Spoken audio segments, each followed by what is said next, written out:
Welcome back, friends. Okay, तो thank you very much for watching me. You are with me. Thank you very much. तो हम आगे बढ़ते हैं.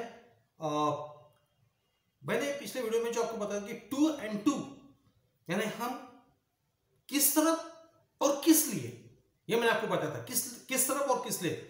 लेकिन अभी आपने कोई सोचा नहीं कि किस तरफ जा रहे हैं, लेकिन कहीं से तो भी आ रहे हैं. तुम जरूर कहीं से तो भी आ रहे हैं, कहीं तो भी है. तो इसके लिए जो शब्द होता है उसे कहते हैं फ्रॉम. तुम हमेशा विश्व के सभी लोग हर रोज कहीं ना किसी स्थान से किसी न किसी स्थान की तरफ बढ़ते रहते हैं. तो जिस स्थान से वो बढ़ते रहते हैं उसे कहते हैं from. FROM, from. So from house to school. Very simple sentence. From house to school, from house to market, from market to house. देखिए ये ऐसा हो रहा है. फ्रॉम कहां से, अभी आप इसका इस्तेमाल और भी होता है कि आप शायद किसी गांव से हो, किसी जगह से हो. तो आप समझो आप महाराष्ट्र से हो, जैसे कि आई एम फ्रॉम महाराष्ट्र. तो मैं क्या बोलूंगा, आई एम फ्रॉम महाराष्ट्र. ओके, ऐसे भी बोल सकते हैं. कहां से हो भाई तुम, महाराष्ट्र, फ्रॉम महाराष्ट्र, ऐसे भी बोल सकते हो. लेकिन आई एम फ्रॉम महाराष्ट्र, आप शायद कोई यूपी से होगा, आई एम फ्रॉम यूपी. हो सकता है आप किसी गांव से होंगे, तो उस गांव का नाम से I am from so and so Prayagraj, या I am from Bareilly, etcetera etcetera etcetera. तो इस तरह से आप फ्रॉम का इस्तेमाल ऐसे करते हैं. अभी now I go from house to school to study. I go from house to school to study. देखो इसमें एक पूरा सेगमेंट आ गया. तो from, I go from house to school to study. देखो एक साथ तीनों आ गए और पूरा के पूरा आपका सेंटेंस हो गया. अभी आप स्कूल से जब घर आते हो तो स्कूल से I go from school to home. बस सिंपल. घर में तो और कुछ करना नहीं होता, आपको आराम करना होता. तो इस तरह से तो ये भी है. आप बोल सकते हैं I come from home. Home यानी हाउस ही. I come from home to school to study. ये तुम कब बोल सकते हो, जैसे तुम स्कूल में बैठे हो, स्कूल में गए हो. कहां से आए हो भाई, आई कम फ्रॉम होम. अभी ये थोड़ा सा सेंटेंस आपको बता दिया. अभी इसकी आप प्रैक्टिस कैसे करोगे. अभी जैसे कि मैंने आपको बोला कि आपको मन में प्रैक्टिस करना है, तो आप ऐसे बाहर घूमिए, देखिए कहीं ना कहीं आप घर में भी देखिए. Mother comes from kitchen.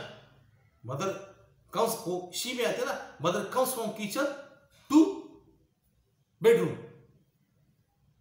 तुम भी अभी इस समय तुम बेडरूम में होंगे शायद. तो बेडरूम से आप कहां जाओगे, हो सकता है आप शायद पहले कमरे में जाओगे. तो from bedroom to the first room. इस तरह से आप अपने आप को थोड़ा से खोलने की कोशिश कीजिए.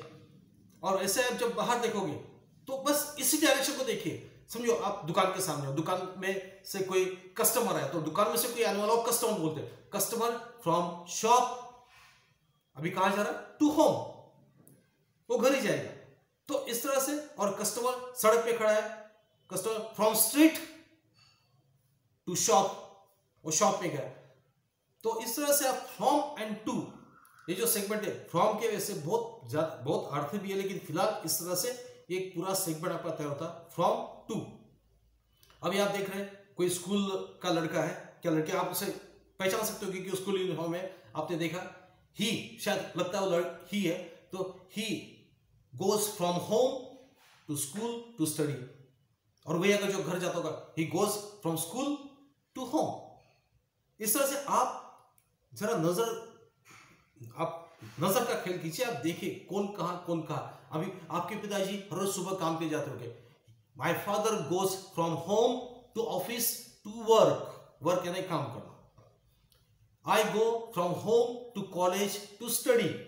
इस तरह से आप इसका इस्तेमाल फिलहाल सिंपल प्रेजेंट टेंस में कीजिए. आप ऐसे पूछ सकते हैं I am going from home to school to study. देखिए यहां बिंदास आईएनजी का आई एम, ही इज. अभी अपने स्कूल को मैंने आपको एग्जांपल दिया, स्कूल का लड़का जा रहा है. He is going from home to school to study. My father is going from home to office to work. इस तरह से आप ये भी चलता है, ये स्पोकन इंग्लिश में ये भी चलता है. और आप देखिए आपका भाई कहां से, किस रूम से, कहां से. तो यहां से फ्रॉम तुम कहीं भी जाते हो तो कहीं से पीछे से आते ही रहते हो, कहीं ना कहीं आप आते रहते हो। तो इस तरह से ये आज का एक सेगमेंट हो गया फ्रॉम और टू का।